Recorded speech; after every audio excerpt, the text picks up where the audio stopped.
Et salut à toutes et à toutes, c'est Katsuki et on se retrouve pour l'unboxing de la Super Dragon Ball Heroes Anniversary figure 9ème du nom de Goku SSJ4. Mais excuserez si je parle pas beaucoup pendant les vidéos parce que je suis un peu malade, je sais pas encore ce que j'ai. Et puis je verrai bien ça demain. Donc j'ai chopé cette figurine à un très bon prix vu qu'en ce moment il y a beaucoup de remises. Et du coup je me suis dit que c'était l'occasion de vous en faire un petit unboxing. Bon. Sinon à part ça, pour être honnête, même si j'ai reçu des figurines à Noël et tout, enfin, comment dire, ça fait un bon moment que j'avais pas vu de nouvelles figurines qui m'intéressaient. Et puis celle-là, je l'ai trouvée à un prix abordable.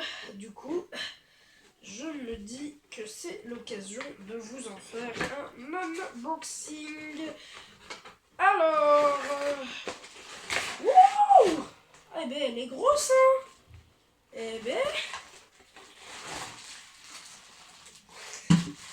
Donc, nous avons ce cher petit sachet avec 1, 2, 3, 4, 5 parties en comptant le socle. Alors, je vais vous monter ça et nous nous retrouvons juste après. Eh, dites donc, c'est vraiment une galère à monter, mais une fois que vous avez réussi, comment elle pue la classe. Alors, du coup, c'est Goku. C'est Goku SSJ4 Xeno, donc qui apparaît dans l'anime Super Dragon Ball Heroes, qui est en train de charger une attaque. Donc elle est vraiment bien détaillée. On peut le voir là à son châle là, de derrière et à sa queue qui est vraiment bien faite. Ils sont même allés jusqu'au bout du détail en faisant la petite poche de Senzu. Et franchement, cette figurine, elle déglingue. Il faudra juste que je m'achète la Vegeta SSJ4 qui va avec. Comme ça, j'aurai le set complet et puis on pourrait se faire un joli petit diorama. Regardez-moi. Attendez, je vais zoomer. Regardez-moi ce visage. Regardez-moi ce style. Je vais dézoomer un petit peu quand même. Alors, franchement, j'ai pas beaucoup de défauts, si ce n'est la couleur des poils qui pour moi est un peu trop claire. Bon bah ça se voit pas à la caméra parce que là il fait nuit dehors et que là je tourne dans ma chambre et pas dans le studio, du coup c'est un très mauvais éclairage. Mais non franchement elle est très belle. Enfin, j'étais pas convaincue parce que j'avais vu des photos des prototypes sur la chaîne de Marty Japan, que je vous conseille d'ailleurs si vous aimez Dragon Ball. Et, euh, et en fait, j'étais pas convaincue par le prototype, mais ça se voit, ils ont fait des efforts parce que sur le prototype, ses abdos ils étaient bien moches, mais là ils sont extrêmement bien dessinés. Et franchement, de toutes les figurines de Goku SSJ4 que j'ai vues, c'est une des plus belles parce qu'en fait, j'ai pas vu beaucoup de figurines de Goku SSJ4.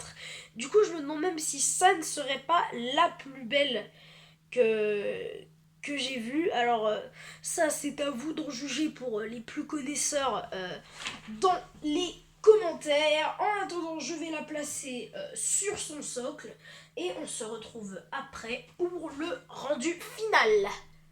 Et nous revoilà avec ce rendu final qui est juste impressionnant. Franchement, elle est vraiment magnifique. En plus, la pose avec le socle, je l'ai placée dans un angle de vue. Alors attendez, parce que là, je filme comme un abruti. Je l'ai placé dans un angle de vue qui est magnifique. Alors attendez. Regardez-moi ça. Non, franchement, c'est vraiment une belle figurine et je pense que de toute ma collection, C'est une des plus belles pièces. D'ailleurs, j'ai bientôt une vidéo qui arrive avec toute ma collection en ce qui concerne les mangas. Aussi bien figurines que mangas. Ça va être une très longue vidéo qui arrive bientôt sur la chaîne où je présenterai toutes mes figurines et absolument tout ce que j'ai sur des univers manga. Donc bon, très bonne figurine, je vous la conseille. En plus, on la chope à très bon prix. Bon, c'est tout ce que j'avais à vous dire. C'était Katsuki et je vous dis à la prochaine.